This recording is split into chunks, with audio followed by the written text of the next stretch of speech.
మెదక్ జిల్లా నిజాంపేట మండల వ్యాప్తంగా శనివారం బక్రీద్ పండుగ సందర్భంగా ఈద్గాలో ముస్లిం సోదరులు అత్యంత భక్తి శ్రద్ధలతో వేడుకలను నిర్వహిస్తున్నారు. ఈ మేరకు మండల కేంద్రంలోని మసీదులో ముస్లిం మత పెద్ద జనాబ్ ఆధ్వర్యంలో ప్రత్యేక ప్రార్థనలు చేపట్టారు.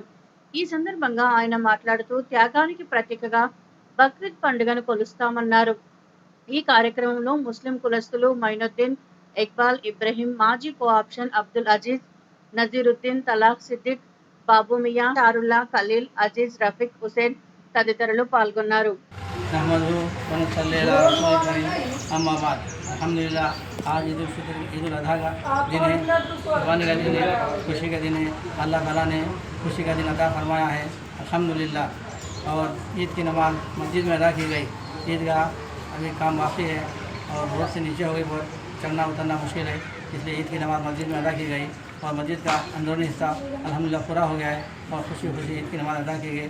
अल्हम्दुलिल्लाह सब मुसलमान आपस में जो है ईद की नमाज़ के बाद आपस में सब गले मिले, खुशी खुशी अदा की गई। और दूसरा सवाल है कुर्बानी का। इस साल यहाँ कुर्बानी का अहतमाम नहीं है हालात के हिसाब से। अल्लाह दुआ करें अल्लाह ताला से आइंदा हालात साजगार हो।